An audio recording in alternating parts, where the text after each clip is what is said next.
Alright, now we're going to do a run through of the upper area of the tractor. So this is the control panel over here. You've got to turn the power switch on, and when you first go to use the tractor, show your voltage right there. And then to start the tractor, you put the choke lever up all the way. You go ahead and do the start button and let it warm up for a second. When you start to hear it like stutter a little bit like that, you can lower the choke valve. And then on the right side is your throttle. Yep, good. And then you've got your hydraulic pressure gauge there. That's only gonna show power, only show pressure when you're using an implement on the hydraulic gauge there. You've also got the hour meter and the tachometer there as well. When you start the engine, that'll show your RPMs. You've also got the horn real quick on here, light control, as well as the warning light, change the pattern. Snowblower control works for raising and lowering of the deflector on the snowblower. It's ready to be upgraded for left and right operation, but we still just use the hand manual crank on the snowblower. And then the implement control right here is for up and down operation of an attachment, as well as left and right operation of the plow. And then you've also got a USB charger there, and if you open this box up, which I'm not gonna, but inside of there is the relay boxes for the electronic control of the snowblower box. And then up front here is the electronically controlled hydraulic power pack here.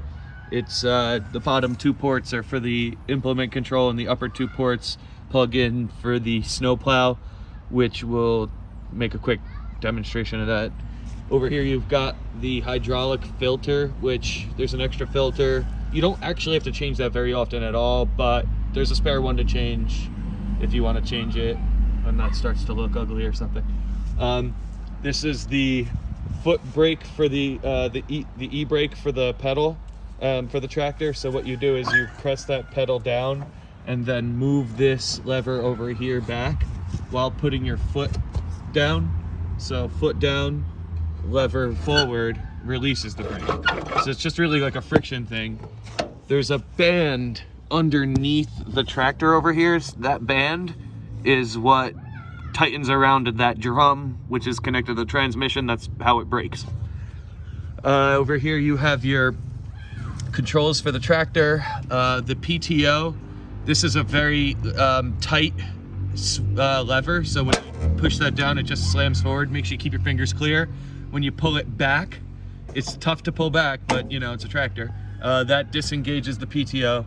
You've got your high and low range selector. Now, if you don't have this pushed all the way forward in between gears, it might start to grind the gears if you don't have it all the way selected. So make sure you're all the way stopped, all the way, have that lever all the way pushed forward or backwards when you want to shift. And then you have also your gears here for shifting. Same thing, make sure the tractor's always stopped when you got to shift.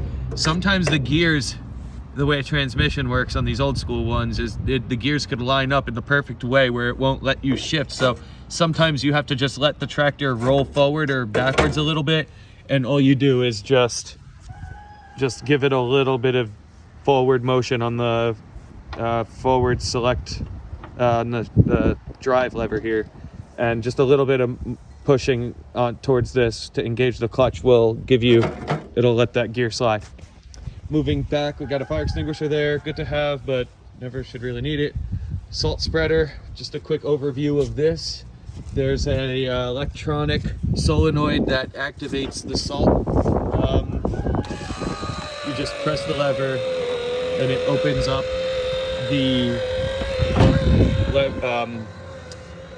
the gate there.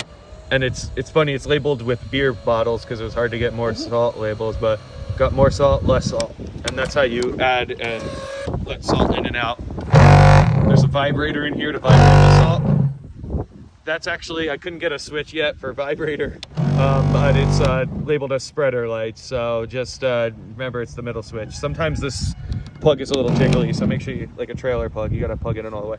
Then you've got the salt spinner switch. This will activate the salt spinner. You could also control the speed of the salt spinner using this knob here, which really just dictates how wide your spread is. So that's pretty much it on the salt spreader. There's this mat back here that blocks the salt from hitting the tractor. May want to just keep an eye on that or replace that. We just use the doormat. Also have a light back here.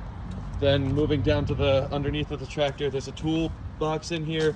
When you open this up, there's some extra shear bolts for the snowblower in case you hit something. There's a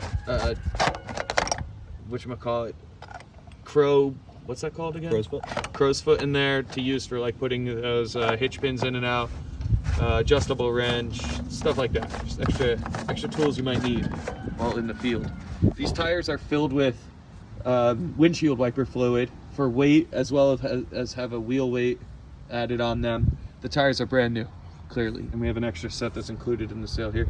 For connecting the snowblower, you can see there's a drive shaft here that connects from the transmission all the way up to this axle here, and then there's a little stubby shaft that goes from here to the snowblower. These pins connect, and then there's a lift rod that connects underneath here. Honestly, a lot of this stuff's all available in the manual online, so that's pretty much it. Thank you.